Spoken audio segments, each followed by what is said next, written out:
अंधेरे कमरों में सिसक रही है जिंदगी। ये जो आबादी है वो सेक्स वर्कर्स की है। वैश्याएं कह लीजिए, सेक्स वर्कर्स कह लीजिए, ये भी तो इसी हिंदुस्तान का हिस्सा है। नमस्कार, आप देख रहे हैं टीवी न्यूज वायरस। मैं हूं आपके संग आशीष तिवारी। दोस्तों, एक ऐसी आबादी हमारे हिंदुस्तान में आबाद है जिसकी तकरीबन संख्या 40 लाख बताई जाती है। महिला एवं बाल विकास जो विभाग है केंद्र सरकार का, वो बताता है कि ये आंकड़े 35 से 40 लाख के बीच है जो महिलाओं के हैं। बीबीसी ने भी इस पर एक खबर प्रसारित की, बताया कि ये जो आबादी है वो सेक्स वर्कर्स की है। तो समाज का क्या अहम रोल होता है इन बड़ी आबादी में, जो वैश्याएं कह लीजिए, सेक्स वर्कर्स कह लीजिए, या जो भी आप इन्हें नाम दीजिए। दरअसल ये भी तो इसी हिंदुस्तान का हिस्सा है। फिर सरकार की कोई योजना इन लोगों के तंग गलियों के अंधेरे कमरों तक क्यों नहीं पहुंच रही है? हम ये नहीं कह रहे हैं कि इनका धंधा अच्छा है, बेशक इनका धंधा गंदा है। इनकी जो जिंदगी है वो भी तो इसी देश का एक हिस्सा है। तो फिर जिस तरह से बीते 1.5 साल में लॉकडाउन ने देश को तबाह कर दिया है, अर्थव्यवस्था को पटरी से उतार दिया है, लोग स्वयंसेवी संगठनों, एनजीओ और तमाम सामाजिक कार्यकर्ताओं के मदद के भरोसे दिन गुजार रहे हैं। तो क्या इस बड़ी आबादी पर सरकार की निगाह नहीं जानी चाहिए? क्या समाज सेवी संगठनों को इन सेक्स वर्कर्स की जिंदगी पे कुछ कदम नहीं उठाना चाहिए?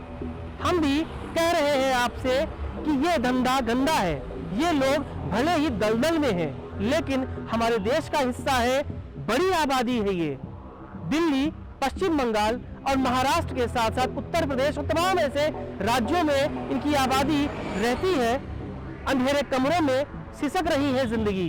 इनकी मदद करना एक ऐसे समय में जब देश में आपदा है, ये फर्ज है।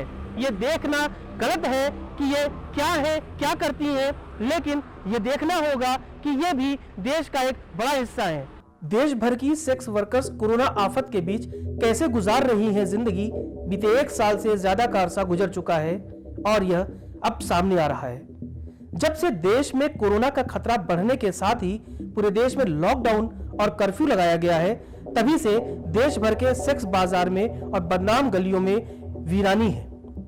जिसे कहा जाता है रेड लाइट इलाका, वहां की रहने वाली इन मासूम औरतों और बच्चों ने अपना धंधा बंद होने की वजह से फाके पर गुजारना शुरू कर दिया है। इन महिलाओं ने लॉकडाउन का आदेश आने से पहले ही खुद यह फैसला लिया था कि वे अपने यहाँ कस्टमर को आने नहीं देंगी। हमारी इस खास रिपोर्ट में लॉकडाउन में कैसे दिन गुजार रही हैं देश भर की चर्चित इलाकों में रहने वाली महिलाएं, उसी पर आधारित है। सिसकती आंखें, जुबान पर दर्द, गलियों में सन्नाटा और हड्डियों में तब्दील होती जिस्म का बाजार चलाने वाली इन महिलाओं को आज कौन याद करता है? आज देश की अनगिनत वीरान गलियों की खिड़कियों पर तन्हाई है। जहां इंसान की खास भूख को मिटाने का सजा धजा सामान नजर आता था, आज वहां ख्वाहिशमंद रात के अंधियारे में दबे पांव शरीर की भूख मिटाने वाला इंसान तो क्या, मदद के हाथ भी नजर नहीं आ रहे हैं। इसी भूख से समाज के इन गुमनाम चेहरों की पेट की भूख भी मिटती थी, लेकिन आज यहाँ बेबसी है, लाचारी है और वीरानी है। कोलकाता का सोनागाछी इलाका हो, मुंबई का कमाटीपुरा हो, दिल्ली में जीबी रोड हो या किसी बड़े महानगर की तंग गलियां, ये पते हैं जो कोरोना काल से पहले गुलजार रहा करते थे, लेकिन जब से कोरोना आया है यह दुनिया वीरान है।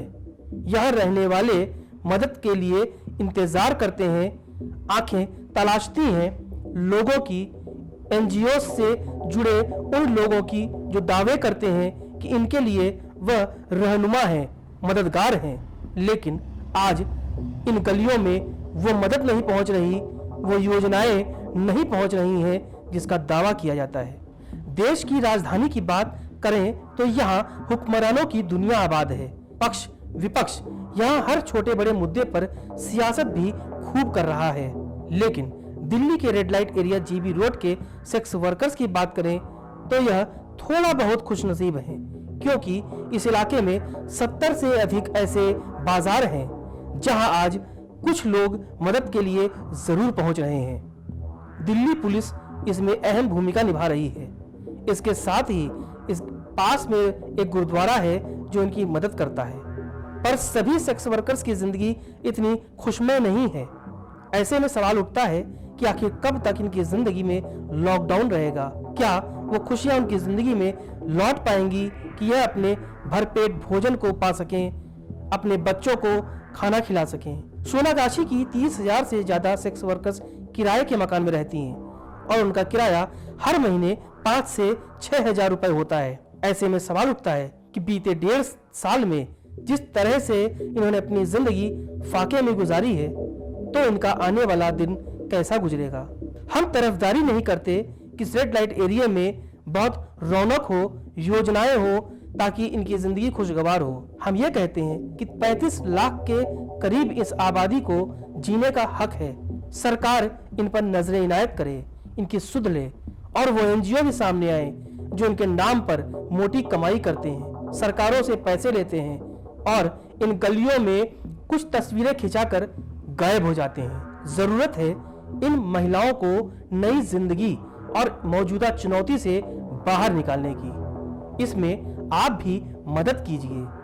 अगर आप कर सकते हैं तो इनके बच्चों को खाना दीजिए, कपड़ा दीजिए और रहने के लिए, गुजारा करने के लिए इतनी आर्थिक मदद दीजिए कि यह भी आने वाले संकट से लड़कर बाहर निकल सके। तो देखा आपने, ये उन सेक्स वर्कर्स की जिंदगी पर एक रिपोर्ट थी जिनकी जिंदगी कोरोना लॉकडाउन में तबाह हो गई है, बर्बाद हो गई है। इनके घरों में चूल्हे जलने पे अब सवाल खड़े हो रहे हैं कि इनकी जिंदगी क्या इसी तरह गुजरेगी?